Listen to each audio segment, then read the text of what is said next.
පින්වත් ඔබ හැම දෙනාටම සදහවත්නි අවබෝධය තුළින් තථාගත ශ්‍රී සද්ධර්මය ප්‍රභාස්වර වන්නට මේ සිත ඒ අවැසි මග ඔබට කියා දෙන සද්ධර්ම ආමන්ත්‍රණය බෞද්ධ රූප වාහිනී නාලිකාව මෙලෙසින් ආරම්භ කරන්නට සූදානම් වන්නේ පූජනීය කෝරළයාගම සරණතිස්ස ස්වාමින් වහන්සේගේ ගෞරවනීය වැඩමවීමෙන්.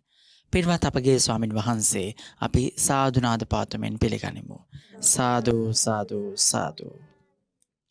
අද දේශනාවට දායකත්වය දරමින් කටයුතු කරනවා අංක 670 ක්‍රෝස් වත්ත කොටගොඩ උදම්මිට පදිංචි පී රංජනී අශෝකා සිල්වා සාගරිකා මහත්මිය ප්‍රධාන ඒ පවුලේ පින්වත් පිරිස.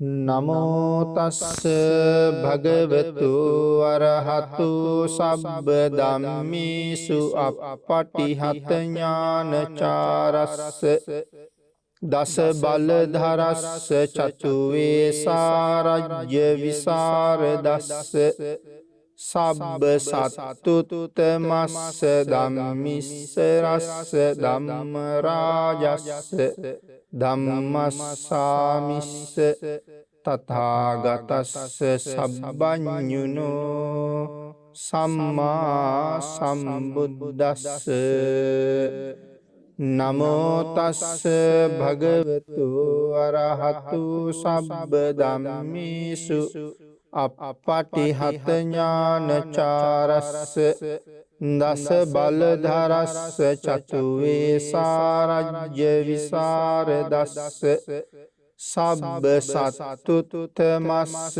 ධම්මිස්ස රස්ස ධම්ම රාජස්ස ධම්මස්සාමිස්ස තථාගතස්ස සබ්බඤුනෝ සම්මා සම්බුද්දස්ස නමෝ තස්ස භගවතු අරහතු සබ්බ ධම්මේසු අප්පටිහත ඥානචාරස්ස දස බලධරස්ස චතු වේසාරජ්‍ය විසරදස්ස සබ්බ සත්තුත්තමස්ස ධම්මිස්ස රස්ස ධම්ම රාජස්ස ධම්මස්සාමිස්ස තථාගතස්ස සබ්බඤුනෝ සම්මා සම්බුද්දස්ස.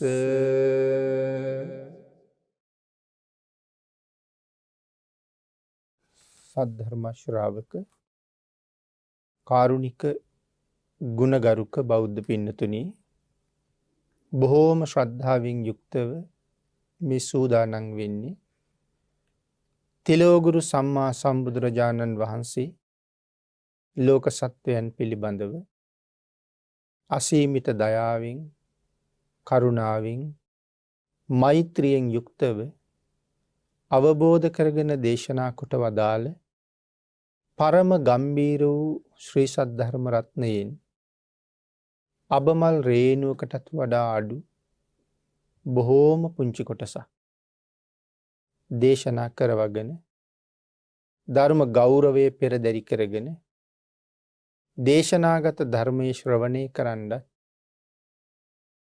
ධර්ම ශ්‍රවණය කිරීමෙන් ලැබෙන අවවාද අනුශාසනා තම තමන්ගේ ජීවිතවලට එකතු කරගෙන වඩාත් නිවැරදි මෙලව ජීවිතයක් සකස් කරගන්නත් නිවැරදි වුණ මෙලව ජීවිතයක් තුළින් සුගතිගාමී වූ පරලොව ආයිති භවයකින් සැනසෙන්නත් අවසානයේ ප්‍රාර්ථනා කරන බෝධියෙන් සැප සහිත ප්‍රතිපදාවෙන් උතුම් චතුරාර්ය සත්‍ය ධර්මය අවබෝධ කරගෙන සැනසෙන්නත් මේ පුණ්‍ය ධර්මයන් හේතු වාසනා වේවා කියන බලාපොරොත්තු ඇතුවයි මේ උතුම් පින්කම මේ විදිහට සම්පූර්ණ කරගන්නේ.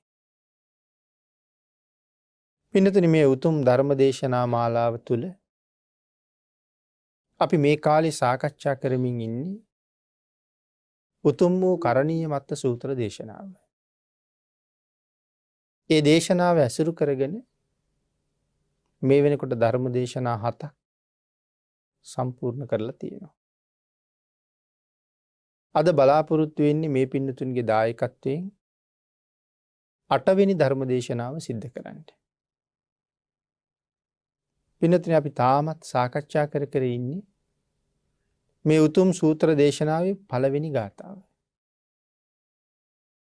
පළවෙනි ගාථාවේ අවසාන වචන කීපය සුවචෝචස්ස මෘදු අනතිමානී. මේ අනතිමානී බව නිහතමානී බව තමයි අපි සාකච්ඡා කරමින් හිටියේ. යම් පුද්ගලයෙකුට මානය ඇතිවෙන්න කොච්චර හේතු තියෙනවද? නමුත් නිහතමානී කියලා කියහම මානයක් නැති බව. ඒ අතර අපි සාකච්ඡා කළා මේ ශාසනයේ එයට ගැලපෙන උසස්ම චරිතයක් ගැන. ඒ තමයි ධර්ම සේනාධිපති සාරිපුත්තයන් වහන්සේ. මානයක් ඇති කර ගන්නව නම් මේ ලෝකේ මානය ඇති කරගන්න පුළුවන්ම කෙනෙක්. මොකද භික්ෂු මහා සංඝයා අතර සංඝයාගේ කෙලවරනේ. සංඝයාගේ කෙලවර කියලා කියන්නේ සාරිපුත්තයන් වහන්සේ ඉක්මවන්න පුළුවන් කිසිම භික්ෂුවක් මේ ශාසනයේ නැහැ. නමුත් එවන් උත්තමයෙක් ළඟ මානය කියලා බිඳක්වත් නැහැ. අපි පළවෙනි දේශනාවේ මතක් කළා. එදාම පැවිදි වෙච්ච 7 අවුරුදු වයසේ පොඩි හාමුදුරු කෙනෙක් සිවුරේ කොනක් බිම ගෑවෙනවා දැකලා ඒ අඩුපාඩුව ගැන මතක් කළා. පසෙකට ගිහිල්ලා සිවුර සකසගෙන දෝත එකතු කරගෙන උන්වහන්සේ ළඟට ඇවිල්ලා සඳහන් කළේ එදාම පැවිදි වුණ 7 අවුරුදු වයසේ ඊටාම ලාබාල සාමණේරයන් වහන්සේ නමක් මගේ අඩුපාඩුවක් දැකලා මට අවවාද කළොත් සම්පටිච්ඡාමි මත්තකේ මං ඒ අවවාදයේ ඉස්මුදිනින් පිළිගන්නවා කියලා. ඒ කාරණාවත් එක්ක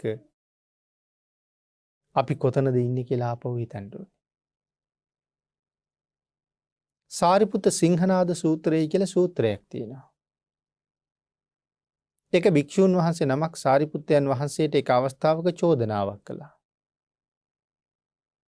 වස් කාලය ඉවර වෙලා චාරිකාවේ වඩින්න බුදුරජාණන් වහන්සේගෙන් අවසර ඉල්ලගෙන උන්වහන්සේ පිටත් වෙනකොට 10 ගාණක් භික්ෂූන් වහන්සේලා උන්වහන්සේත් එක්ක ගමනට ලෑස්ති වුණා.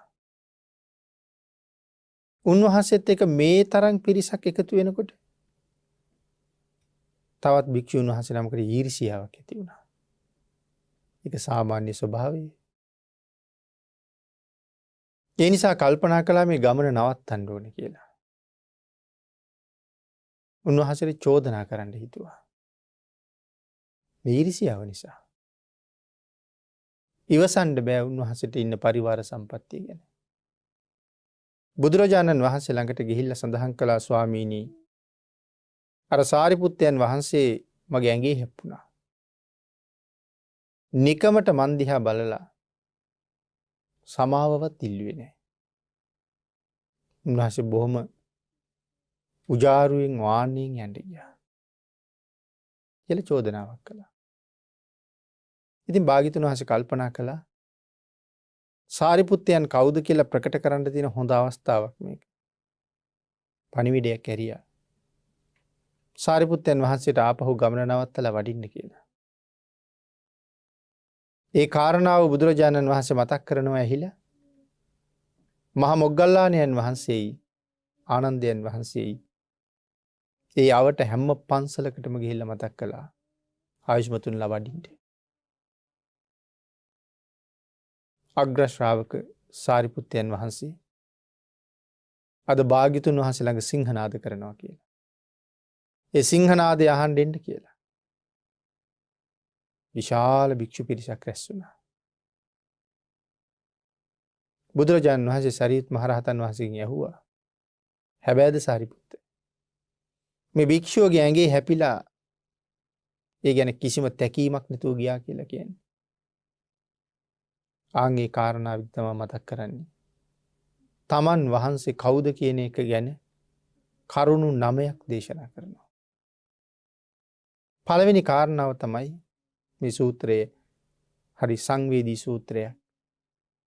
අපි බොහොම කෙටියෙන් මෙතෙන්ට මේ මානය සහ නිහතමානී පැහැදිලි කරන්නයි මේ කරුණ ගෙන හැර දක්වන්නේ. ස්වාමීනි භාග්‍යතුන් වහන්සේ මම මේ මහ පොළොව වාගේ කෙනෙක්. ඒ මහ පොළොව වගේ කියලා කියන්නේ.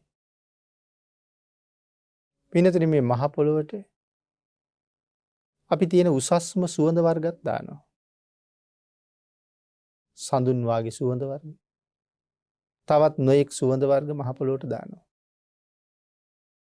පරම දුර්ගන්ධ හමන දේවලු මහ පොළොවට දානවා. මල පහ කරලා මුත්‍රා කරලා මහ පොළොවේම වහලා දානවා. ඒ වුණාට පොළොව කවදාවත් අපට විරුද්ධ වුණාද? අපට එරෙහි වුණාද? අපිත් එක තරහ වුණාද? මහ පොළොව මොන තරම් ඉවසනවද එහෙනම් නේ? සඳහන් කරනවා ස්වාමීනි මට කවුරු චෝදනා කළත් කමක් නැහැ ස්වාමීනි. මට චෝදනාවෙන් වැඩකුත් නැහැ. මට චෝදනා කරන පුද්ගලයාගෙන් වැඩකුත් නැහැ. ඒ කිසිම කෙනෙක් ගැන මගේ අමනාපෙකුත් නැහැ. මම මහ පොළොව වගේ මගේ ගුණයත් ඉවසනවා. මට කරන ප්‍රශංසාවත් ඉවසනවා. මට කරන චෝදනාවත් ඉවසනවා. ප්‍රශංසාවෙන් ඉහළ යන බවකුත් චෝදනාවෙන් ද්වේෂ කරන ස්වභාවයකුත් මම ගාව නෑ ස්වාමීනි. ඉතින් මේ කාරණාව තව විස්තර සහිතව දීර්ඝව සාකච්ඡා කරන්න පුළුවන්. ඒක තමයි පළවෙනි කාරණාව. ඒක සිංහනාදය. ලේසියෙන් කෙනෙකුට කරන්න බැරි දෙයක්. වෙනතේ දෙවෙනි කාරණාව තමයි ස්වාමීනි මම ජලය වගේ. මුලින් සඳහන් කළා වගේම පිරිසිදු දෑත් අපිරිසිදු දෑත් අපි ඔක්කොම හොදනවා ජලය. නමුත් අපි එක තරහ වුණ දවසක් නෑ කවදාවත් නෑ. අපිව පිරිසිදු කරන්නම ජලය බලාගෙන ඉන්නවා වගේ. අපි පිරිසිදු වෙන්න හිතාගෙන ගිහිල්ලා කුණු හොදනකොට ජලය ඊටාම කැමැත්තෙන් වගේ අපේ අපිරිසිදු දේවල් ඔක්කොම හොදනවා. කවදාවත් අපිට පිරිසිදු වෙන්න නොදී ජලය මග ඇරපු දවසක් අපි කවදාවත් දකින්නේ. ඒ ජලය උපමා කරලා සඳහන් කරනවා භාග්‍යතුන් වහන්සේ මම ජලය වගේ. මට කවුරු චෝදනා කළත් මම ඒක ඉවසනවා ස්වාමීනි. තුන්වෙනි කාරණාවට සඳහන් කරනවා ස්වාමීනි මම ගින්න වගේ කියලා. පින්නතුනි වටිනා දේවලුත් ගින්නට අහු වුණොත් දැවෙනවා. ඊටාම නොවටිනා අසුචි වගේ දේවල් දුර්ගන්ධයේ සහිතව ගින්නට අහු වුණත් දවල දානවා.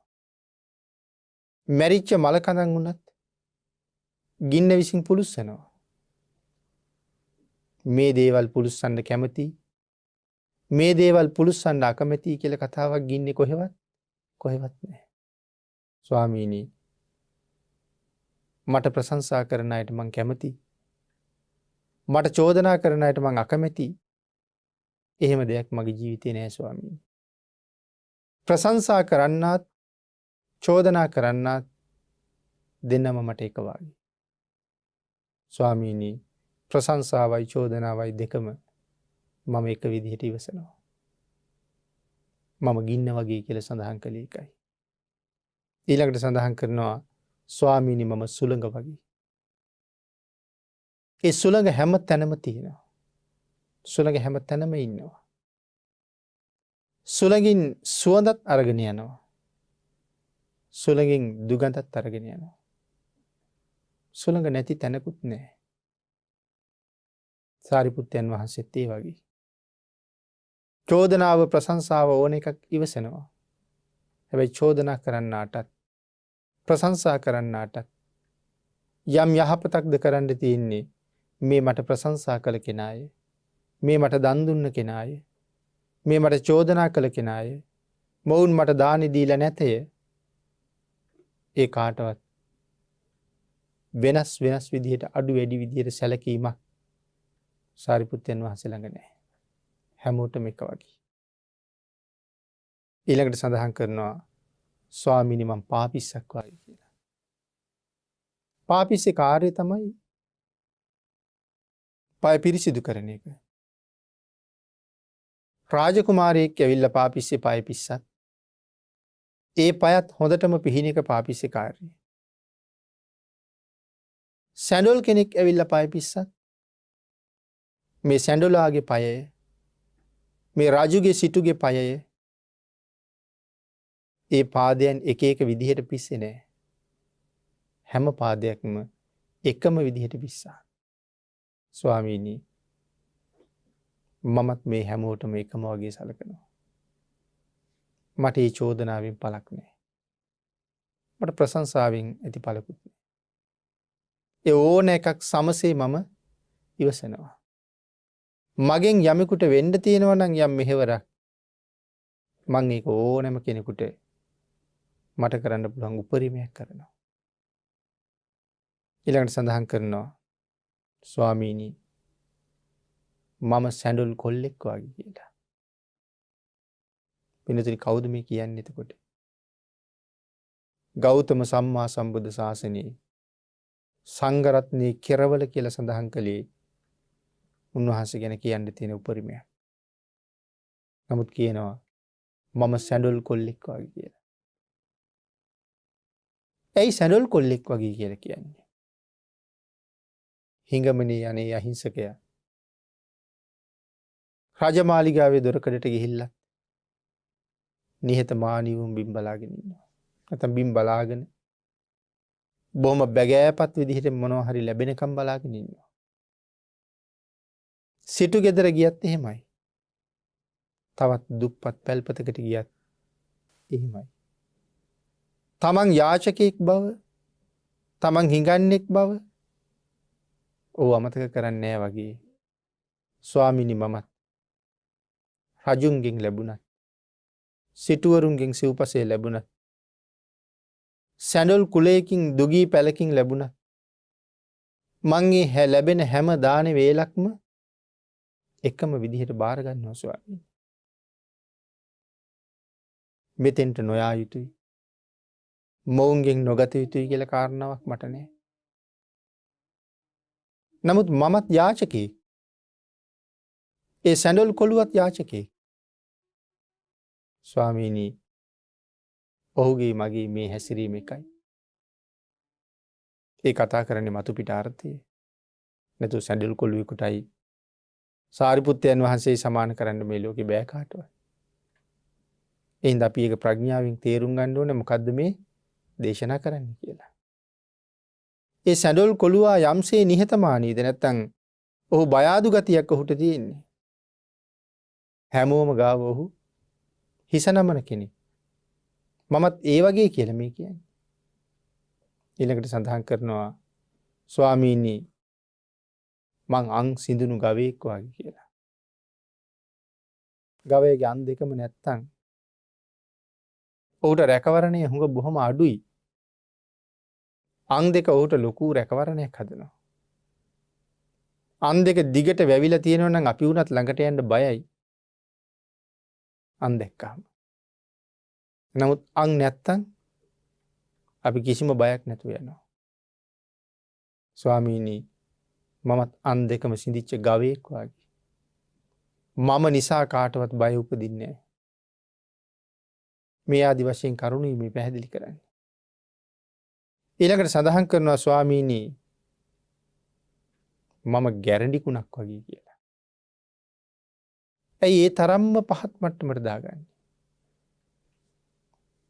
දේශනා කරන්නේ මේ ලෝකේ ඉන්නවනම් පිරිසිදු වෙන්න කැමති තැනැත්තෙක් තැනැත්තිය ඔවුන් පිරිසිදු වෙන්න ගියහම හොඳට නාලා හොඳ ඇඳුම් ඇඳලා සුවඳ වර්ග ගාලා බොහෝම පිරිසිදුව ඉන්න හරි කැමතියි.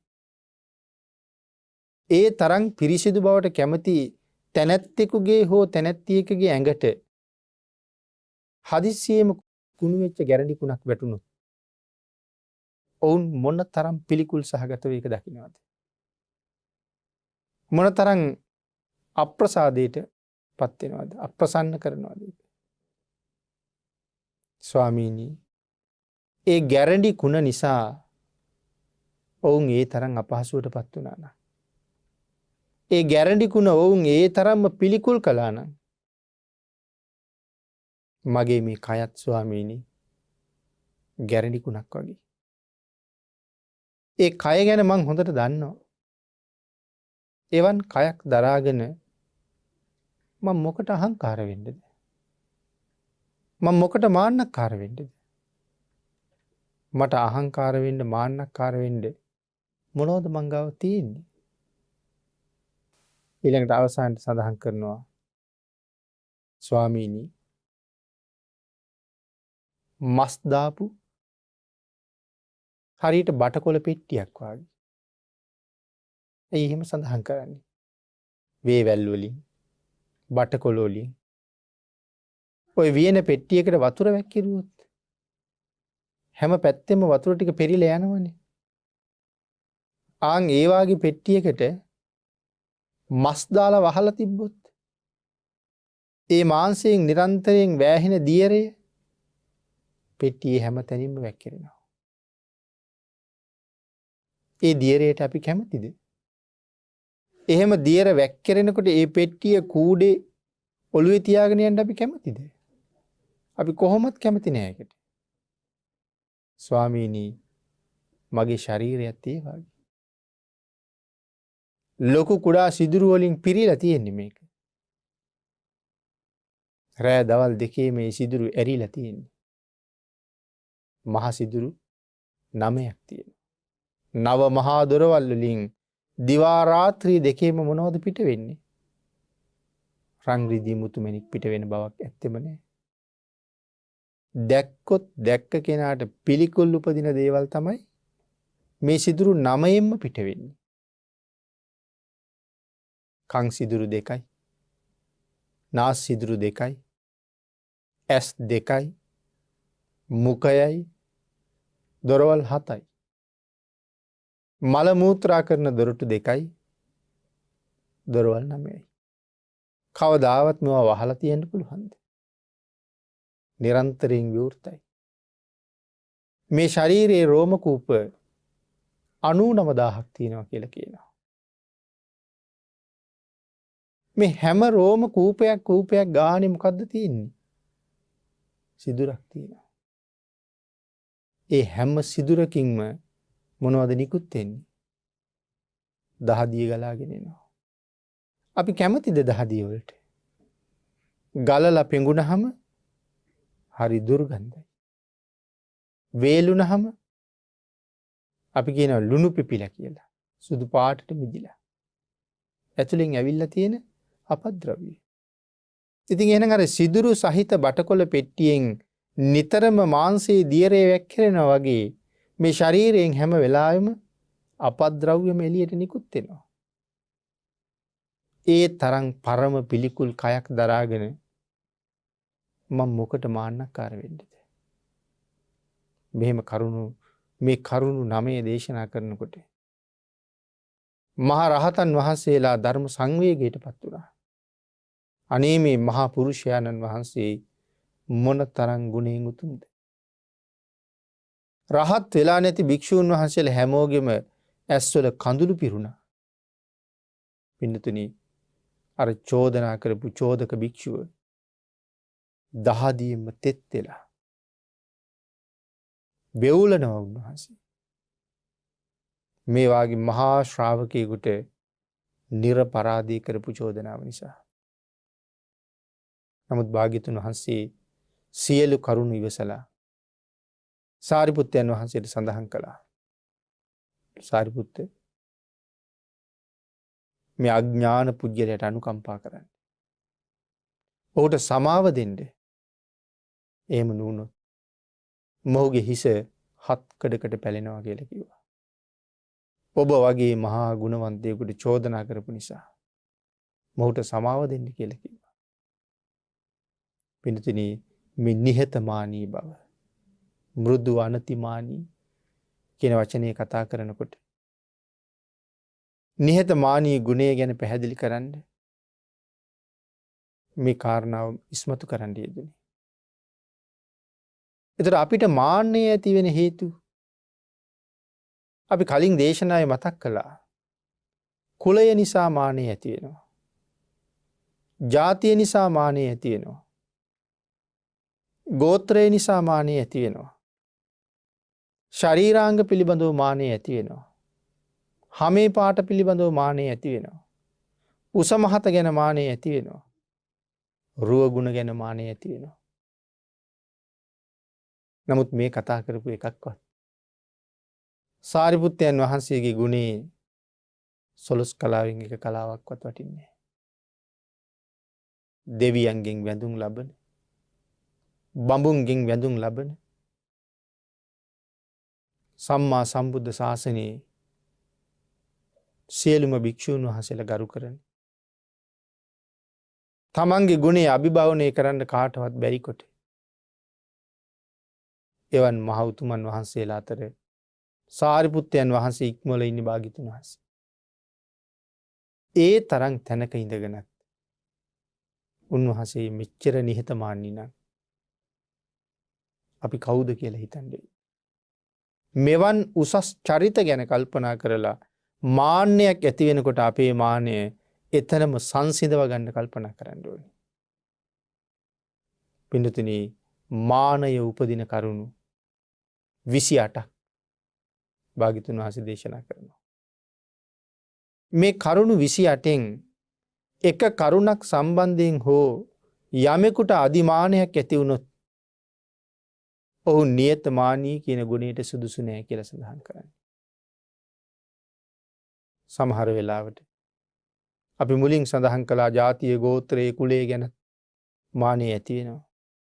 සීලය ගැන, සමාධිය ගැන, ප්‍රඥාව ගැන හිතලා තව කෙනෙක් අනුන් සංසන්දනය කරන්න පුළුවන්. මම මේ තරම් සිල්වත් අනිත් අය එහෙම නෑ. මම හැමදාම පන්සිල් රකින්නවා. මං පොයට උපෝසත සිල් සමාදන් වෙනවා. මං හරියට දන් දෙනවා. මං දවසකට පැය 4-5ක්වත් භාවනා කරනවා. එහෙම කියලා කෙනෙක් හිතාගෙන අනික් අය දිහා බල මානයක් ඇති කරගන්නවා. ඔවුන් පන්සිල් රකින්නේ නැති අය. ඔවුන් පොයටවත් සිල් ගන්නේ නැති අය. ඔවුන් දන් දෙන්නේ නැති අය. මම භාවනා කරන තරම් ඔවුන්ට භාවනා කරන්න බෑ. තමන් ගැනම එතකොට මානයක් උපදින්නේ නැද්ද? අනුන් ගැන හිතා මැන ගන්නවා. මානයක් ඇති කර ගන්නවා. පින්තුනි එවන් අයට දියුණුවක් වෙන්න බෑ කියලා සඳහන් කරන්නේ. ඒ අයගේ දියුණුව මග නවතිනවා. මානෙ නැති කෙනා තමයි ඉදිරියටම ගමන් කරන්නේ. ඒ නිසා මේ නිහතමානී බව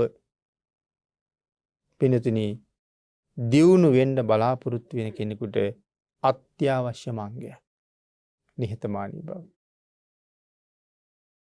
මේ කරුණු ටික මේ විදිහට අහනකොට අපිට තේරෙන්න ඕනේ පින්තුනි මේ කරණීය මත සූත්‍රයේ පළවෙනි ගාථාව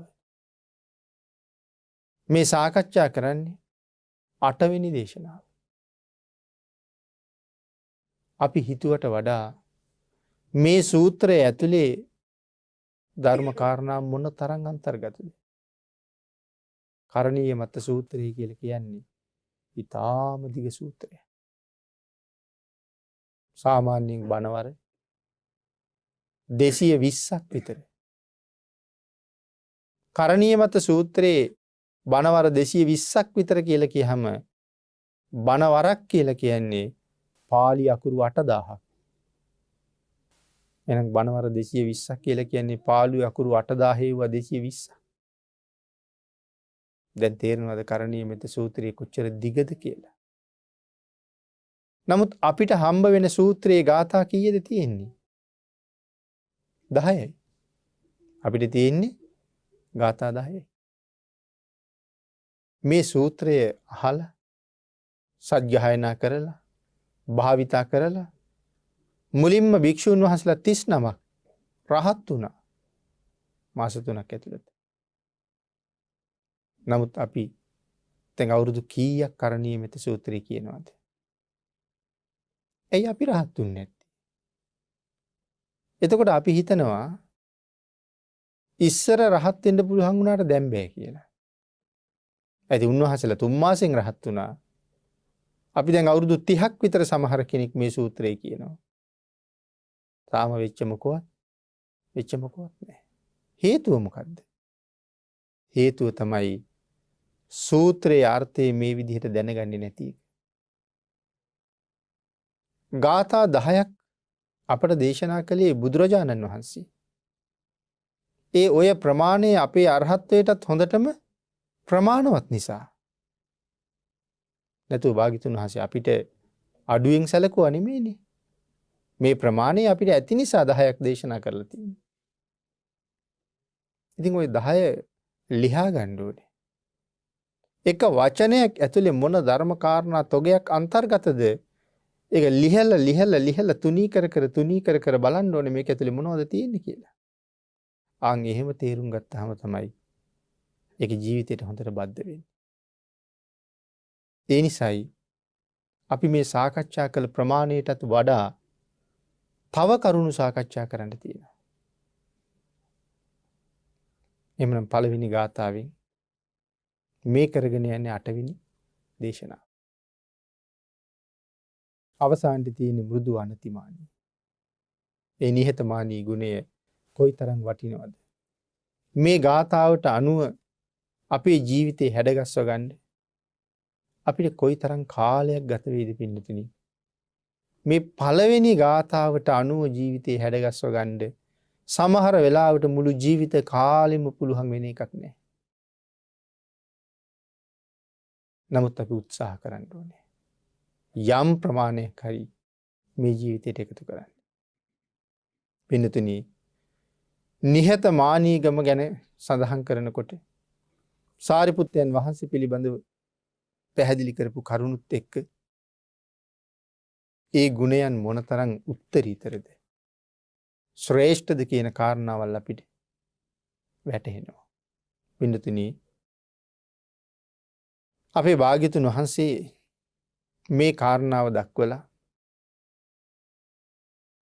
බුදුරජාණන් වහන්සේ පස්සේ සාරිපුත්තයන් වහන්සේට උන්වහන්සේට සමාව දෙන්න කියලා මතක් කරලා සාරිපුත්තයන් වහන්සේගේ ගුණ තව ලෝකෙට ප්‍රකට කරවන්න යෙදුණා.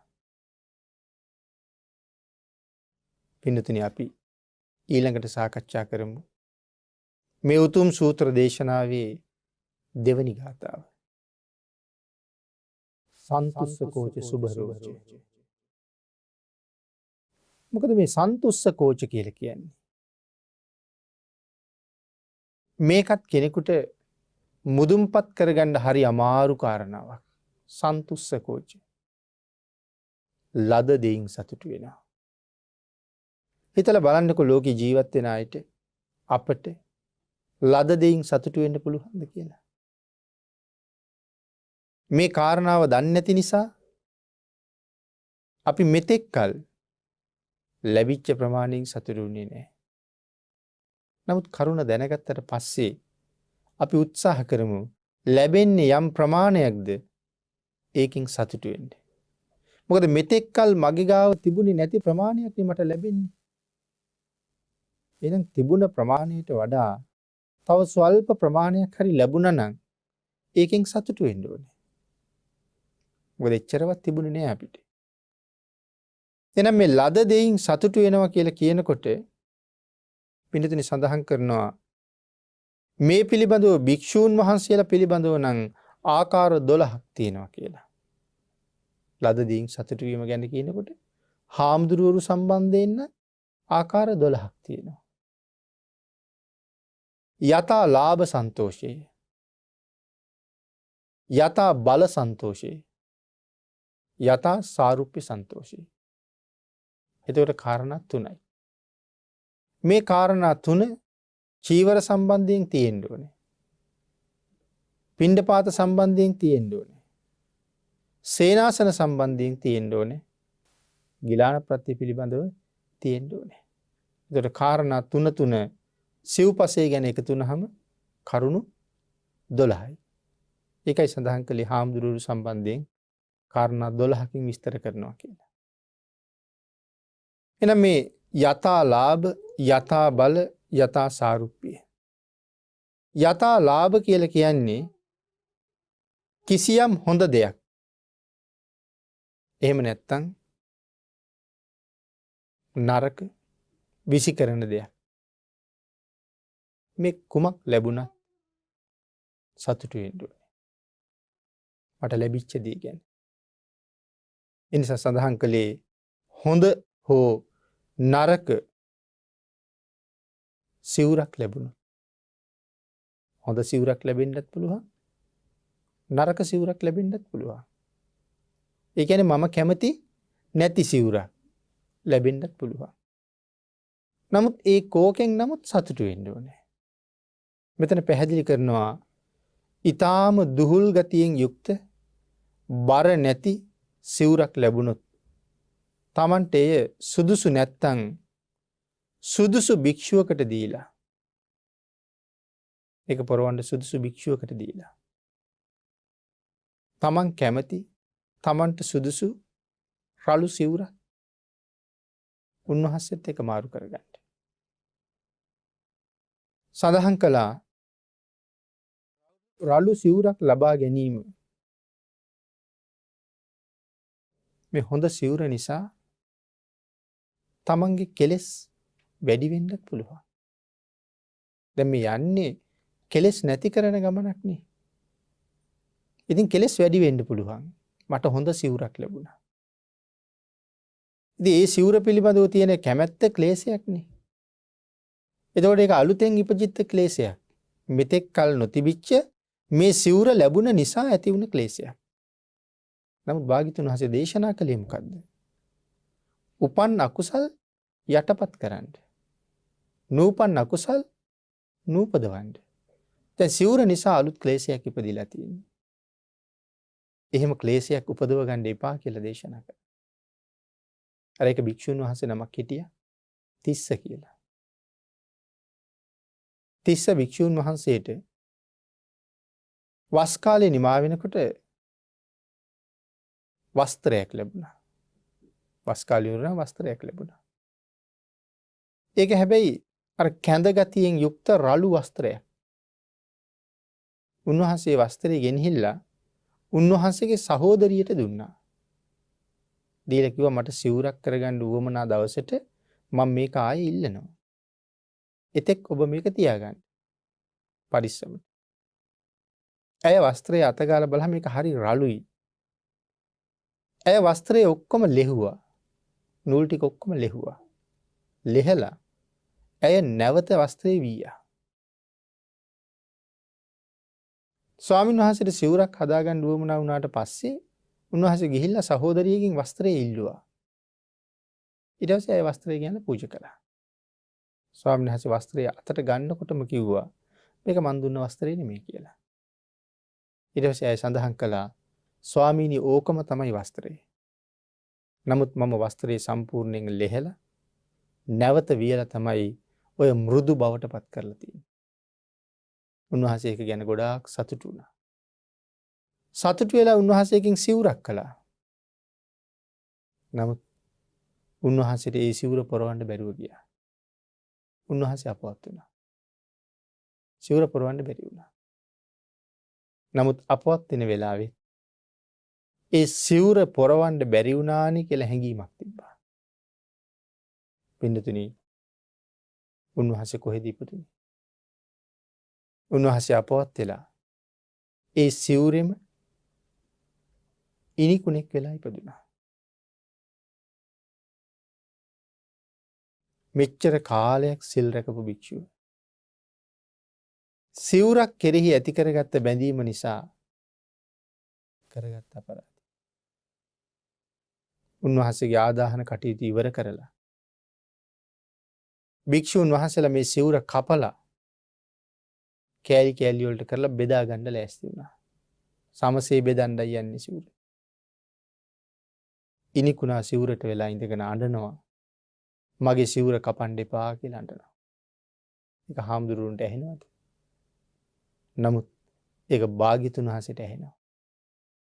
භාග්‍යතුන් වහන්සේ භික්ෂුන් වහන්සේලාට ආමන්ත්‍රණය කළා. මහන්නි ඔය සිවුර බෙදන්න එපා දැම්ම. ඔය සිවුර තව දවස් 7ක් යනකම් ඔහොමම තියලා තියන්න. ඉන් පස්සේ බෙදා ගන්න කිව්වා. සිවුර භික්ෂුන් වහන්සේලා කැපුවනම් අර ඉනිකුණා මහා සංඝයා ගැන ද්වේෂයක් ඇති කරගන්නවා. ඉනිකුණාට දීර්ඝ ආයුෂයක් නැහැ. දවස් 7ක් වාගේ පොඩි ආයුෂයයි සත්තුන්ට තියෙන්නේ. එහෙම සමහර සත්තු ඉන්නවනේ. සුළු කාලයකින් ඉපදිලා සුළු කාලෙකින් ආයුෂ ඉවර කරගන්නවා. අපි මදුරුව වගේ සත්තු ගැනත් කියන්නේ දවස් 7ක් විතර ජීවත් වෙන්න කියලා. ඒ වගේ මේ සතාටත් ලොකු ආයුෂයක් නැහැ. නමුත් සංඝයා ගැන ද්වේෂසිතක් ඇති කරගත්තා නම් ඉනිකුණා මැරිලා කෙලින්ම යන්නේ නිරේට. භාග්‍යතුන් වහන්සේගේ කරුණාව ලැබුණ නිසා වස්ත්‍රය තැම්පත් කරලා තිබ්බා. ඉනිකුණා මැරුණා. සසර රැකගත්ත ආරක්ෂා කරගත්ත උතුම් සීලයක් ඒ භික්ෂුවට තිබ්බා. ආන්ගේ සීලයේ අනුභවයෙන් දෙව්ලොව ඉපදුනා. ඉනිකුණා මැරිලා ගිහිල්ලා දෙව්ලොව ඉපදුනා. නමුත් ඒ දෙව්ලොව උපදින්න තරම් පින් තිබුණ කෙනා ඉනිකුණෙක් වෙලා ඉපදුනේ වස්ත්‍රය ගැන ඇති කරගත් ලෝභකම නිසා. මේ කාරණාවෙන් තව හුඟ කරුණු පැහැදිලි කරන්න තියෙනවා. අන්න ඒක නිසා තමයි කියන්නේ අපේ කෙනෙක් මැරුණහමත් 7 දවසේ පින්කම කරනකොට හැම වෙලාවෙම 7 වෙනි දවසේ පින්කම කරන්න කියලා. ඒ කියන්නේ කෙනා මැරිලා පැය 24 ඒවා 7ක් ඉක්ම ගියාට පස්සේ පින්කම කරන එක තමයි සාර්ථක. වර්තමානයේ ඊට වඩා ප්‍රතිවිරුද්ධ පින්කමක් කරන්නේ. 6 වෙනි දවසෙන් බණ කියලා 7 වෙනි දවසෙන් දන් දෙන ස්වභාවයක් තමයි අද තියෙන්නේ. ඇයි මෙහෙම සඳහන් කළේ? තව මූලාශ්‍ර කීපයක් මේකට තියෙනවා.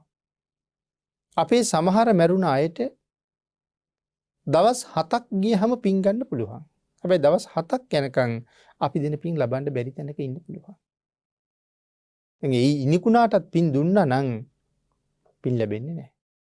හේතුව ත්‍රිසං ආත්මය. නමුත් 7 වෙනි දවසේ එතනින් මිදුණා. අවශ්‍ය නම් පින් ගන්න පුළුවන් වෙනවා. අපි අර විදිහට පින්කම් කරාම හදිසියේ මේ වාගේ තත්ත්වයක සමහර අයට නම් මැරිච්ච ගමන්ම පින් ගන්නත් පුළුවන්. විවිධ ප්‍රභේද තියෙනවා. හදිසියේ මෙවන් තත්ත්වයක ඉඳලා දවස් 7ක් ඉක්ම ගිහිල්ලා පින් හොයාගෙන ආවොත් එතකොට අපි පින්කම කරලා ඉවරයි. පින් හොයාගෙන එනවා කියලා කියන්නේ දුක්ඛිත තැනක ඉන්න හින්දානේ. එහෙමනම් ආයෙ සිද්ධ වෙනවා. නෑදෑයෝ මාසයක් ගිය තැන දානයක් දීලා පින් දුන්නොත් ඒ පින් දෙනකම දුක් විඳින්න වෙනවා. එහෙම නැතුව 3 මාසෙන්ම නම් දානෙ දෙන්නේ 3 මාසයක් වෙනකන් දුක් විඳින්න වෙනවා. ආන් ඒකයි ටිකක් ඉවසලා දවස් 7ක් සම්පූර්ණ වෙලා පින්කම කරන්න කියන්නේ.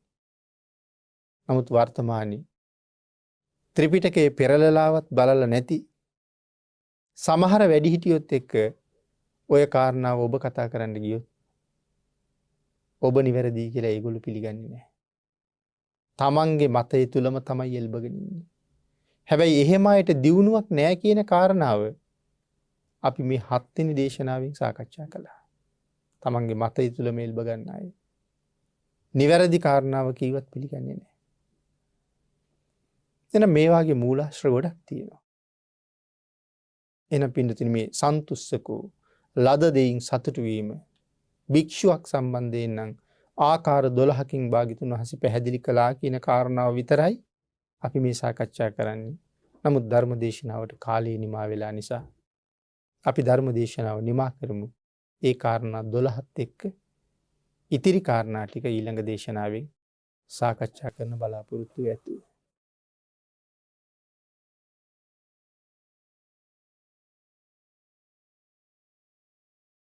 පින්නතුනි අද මේ උතුම් ධර්ම දේශනාවේ දායකත්වයේ දරනු ලබන්නේ නොම්බර 670 ක්‍රූස්වත්ත කොටුගොඩ උදම්මිට ලිපිනේ පදිංචි රංජනී අශෝකා සිල්වා මහත්මිය තමයි ධර්ම දේශනාවේ දායකත්වයේ දරනු ලබන්නේ.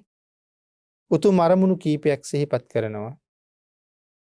නිදන ප්‍රාප්තියටපත් වුණ පී දයානන්ද සිල්වා පියාණන්, එම් සෝමාවතී සිල්වා මෑණියන්, කේ මෙල්ජින් නෝනා මිත්තනිය, ඒ වගේම දෙපාර්ශ්වයේම මියගිය සියලුම ඥාතීන්ට පුණ්‍යානුමෝදනා කිරීමත් ඊට අමතරව සෙත් ප්‍රාර්ථනා කරනවා. ජායල උදම්මිට අශෝකාරාමාධිපති කණුමුල් දෙනියේ අවසරයි සුගුණ වංශ ස්වාමින් වහන්සේටත් සහෝදර සහෝදරියන්ටත් දරු මුණුබුරන්ටත් අසල්වාසීන්ටත් පැමිණි සියලු උපාසක උපාසිකාවන්ටත් කොරෝනා වසංගත තත්ත්වය දුරුවීම පිණිසත් එයින් රෝගී තත්ත්වයට පත්වෙච්ච සියලු දෙනාට ඉක්මන් සුවය පිණිසත් මේ පුණ්‍ය ධර්මයන් හේතු වේවා, රත්නත්‍රී ආශිර්වාදය ලැබේවා කියලා ප්‍රාර්ථනා කරනවා. දේශකයන්න් වහන්සේටත් සෞඛ්‍ය අංශවල කටයුතු කරන සියලුම නිලධාරීන්ට රත්නත්‍රී ආශිර්වාදයෙන් නිදුක් නිරෝගී භාවයේ චිරජීවනයේ ලැබේවා කියලා රංජනී අශෝකා සිල්වා මහත්මිය විසින් ප්‍රාර්ථනා කරනු ලබනවා.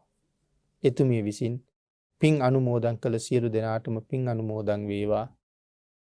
ආශිර්වාද කළ සියලු දෙනාටම ධර්ම ශ්‍රවණය කරන ලක්වැසි ලෝවැසි සියලු දෙනාටම මේ පුණ්‍ය ධර්මයන් අනුමෝදන් වේවා.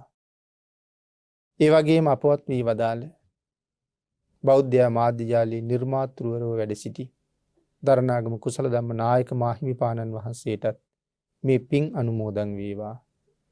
වත්මන් අධ්‍යක්ෂක දුරන්දර අවසරයි බොරලන්දේ වජිරඥාන ස්වාමින් වහන්සේටත් බෞද්ධ මාධ්‍ය ජාලයේ කාර්ය මණ්ඩලයේ සියලු දෙනාටම මේ කුසල ධර්මයන් රත්නත්‍රී ආශිර්වාදයත් තුලින් නිදුක් නිරෝගී භාවයේ චිරජීවනයේ ලැබේවා.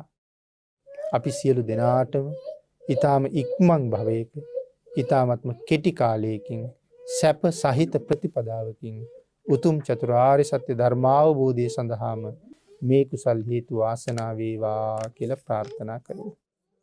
ආකාශත්තා ච බුම්මත්තා දේවා නාග මහිද්దికා පුඤ්ඤන්තං අනුමෝදිත්වා චිරං රක්ඛන්තු ලෝක සාසනං දේවෝ වස්සතු කාලේන සස්ය සම්පatti හේතුච පීතෝ භවතු ලෝකෝ ච රාජා භවතු ධම්මිකෝ.